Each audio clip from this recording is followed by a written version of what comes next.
Hey, welcome to Awaken to Your Soul. My name is Jenny. Thank you so much for joining me today. I really appreciate it. If you've liked and subscribed, thank you so much. If you haven't, please do, and turn on your bell notification so the next time I upload a video, you are ready to hear it. So I really appreciate you taking the time out of your busy day to hear what it is, the message that I have for you today. All of my messages, all the videos that I post are timeless, meaning that there's no expiration date. You come across my videos in the exact precise timing, divine timing that you need to. So I am grateful that you are here today. Thank you so much for joining me. And today's video is the letter G. G for grounding. Grounding is one of those things that when you say it to somebody, we kind of have an idea what it is, or can guess what it is, but for somebody to say, hey, explain it to me, define what grounding is and how to do it, that can be kind of confusing. So grounding, a synonym for grounding would be being centered. And before we can really go further into grounding, one thing that we have to understand is that everything is made of energy. And if you watched my other videos, you've heard me say this a couple different times, but everything is made of energy. We are made of energy. We are comprised of electromagnetic energy. Every cell, every atom, every particle of our body vibrates at a different energetic rate. So with that being said, when I say grounding, a lot of times, if you have any idea how electrical systems work or any, houses, buildings, there are grounding rods and grounding wires built into the house, around the house. So if it were to get struck by lightning, it would strike the grounding rod and flow around your house and into earth, instead of zapping and blowing up your entire electrical system. When you install anything electrical, there's a grounding wire. If you do any kind of installation with like ceiling fans, for instance, there's definitely that green grounding wire. If I know this one from personal experience. If you're replacing your fuel pump in your Chevy S10 truck and you take the bed off and you go to put the bed back on, but you don't want to tie everything back together because it's kind of a pain, you just want to turn it on, make sure it works. Well, if you don't replace the grounding wire, it doesn't complete the circuit and your truck won't start. So it's very interesting. Grounding is very, very important. So grounding allows us to be aware and conscious in the present moment. So here's some examples of when we're not grounded. We feel uneasy. We feel lost. We feel kind of like we don't really have much of a direction. We have a lack of concentration or an inability to follow through on what it is that we're starting. If we start a task or a project, we have a hard time following through. We feel disconnected from ourselves or from others, from our loved ones, from our friends. We can feel really irritable or scattered with humans, but especially with children who have a little bit harder time managing their emotions, because emotions can get really big for young humans sometimes when they go into a complete meltdown. They're not balanced, they're not centered. If you feel really scattered, you can't even finish a sentence, you can't come up with the right words, or you're feeling clumsy. You constantly are dropping things or running into walls, or you turn a corner too quick and misjudge it and you smash right into it or stub your toe. Or if you just feel like your energy is spinning, you stand up too fast and you just still feel spinning, or you're just like up here, you're not fully in your body. These are all symptoms of not being grounded. Now, on the reverse side of that coin, if you are mindful and aware, you're living in the moment, you are very grounded and centered. When you're in this place of like Zen, you don't feel like you need to play the what if game. The what if game is always worried about the future. What if this doesn't work out? What if I make a bad choice? What if? It can kind of get us into this ruffle, right? So when we're grounded and centered, we don't feel the need to play this what if game. We have a deep connection with ourselves, with everybody around us, and it's a connection within ourselves to our authentic self. You can't really connect to your fake self, someone you're trying to be just to please somebody else. It doesn't work that way. And then you have control over your mental and emotional self, no matter what. So situations can come that would really create an upheaval in your life, and you're just like, take a deep breath and you're like, okay, let's figure out how to address this. And it's like water off of a duck's back. It doesn't really get you all upset because you are grounded, you are centered, you're balanced, you're zen, right? So when we get into these states of being not grounded or not centered, now that you kind of have an idea of what it is, how do we get grounded? Okay, it's a very good question. Now, when you think of grounded, ground, touch the ground. Like, that is the biggest, most important thing, because we are electromagnetic beings. But we spend so much time with shoes on our feet. Shoes are the insulator for us to ground our energy out into the ground. Interesting. Probably didn't ever think about that. So people who live in shoes constantly, who are, did you hear that? This just fell out of my ear. I felt it. We're gonna put that right back in. Okay. People who are constantly like walking on sidewalks and in buildings and never have a chance to connect with Mother Earth, put their feet, bare feet, physically on the ground, are gonna have a harder time grounding. So the balls of your feet, according to Chinese medicine, they're like the grounding rod of your body. Your root chakra, that's the one that's at the base of your spine, the color is red. That's like the grounding chakra. So all the energy flows down through the body, down into the balls of your feet. And if you're able to connect your feet, bare feet, to the ground, then you can ground out any excess energy. You can then utilize that connection to bring in energy to help balance yourself out. I'll talk about that here in a second. But one of the easiest things you can do to ground and balance yourself is breathe.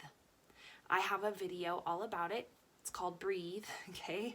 But if you just take a couple deep, mindful breaths, feel the breath go in through your nose, in, down through your trachea, down into your lungs. Feel it, hold it, sense it. And then on the exhalation, feel it exhaling out of your body. Feel the warm air leaving. Feel the tension releasing is a great way to ground yourself.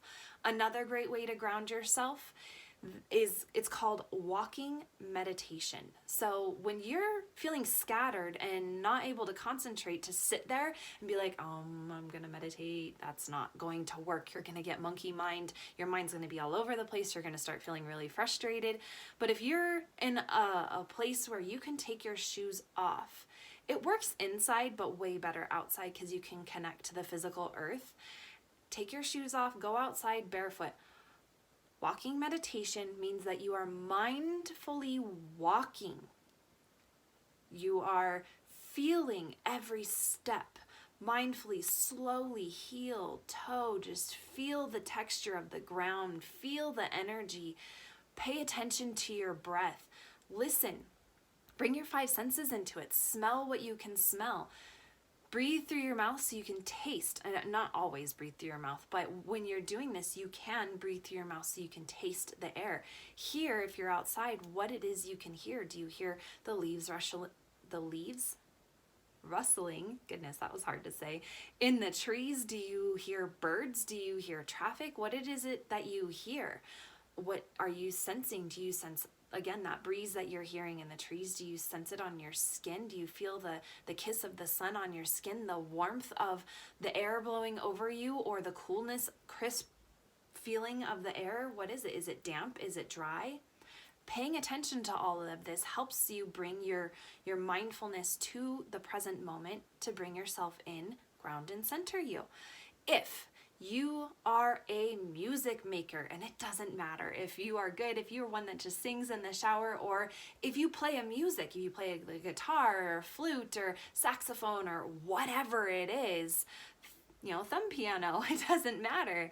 Create, play some music, that allows vibration to flow, and it helps to bring you back to center.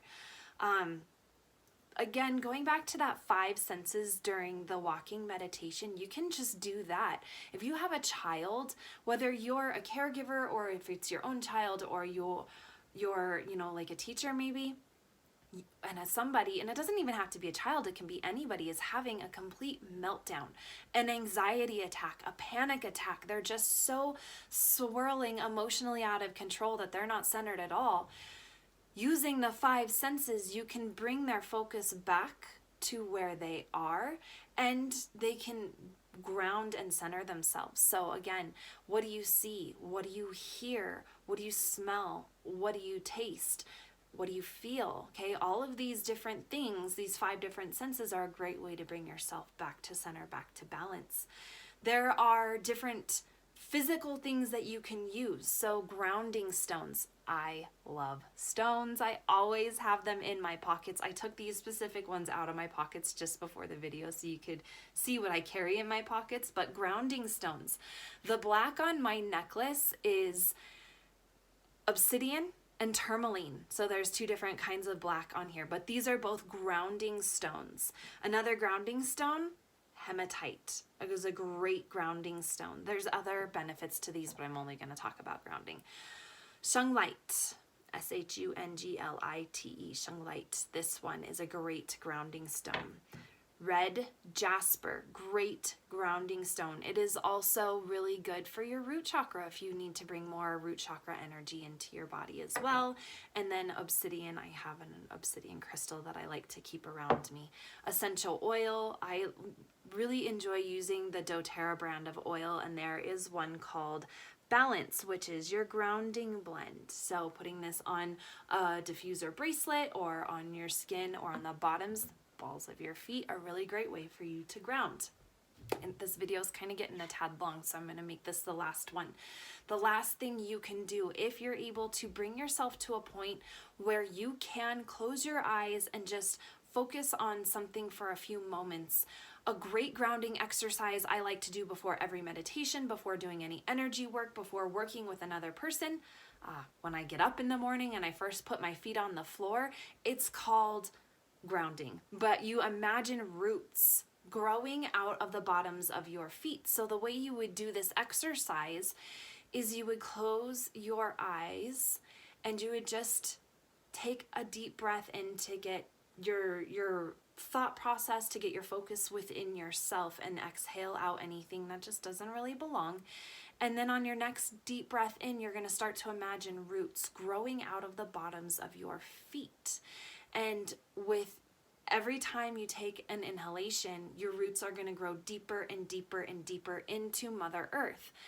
The idea being that it's anchoring you to Mother Earth. It's grounding you to Mother Earth. If you're doing a cleaning and clearing meditation, it's a way for anything that you're cleaning and clearing to have a place to leave other than the breath. That's a great exhalation, escape point for anything that no longer serves, but also through the roots that you're putting into Mother Earth.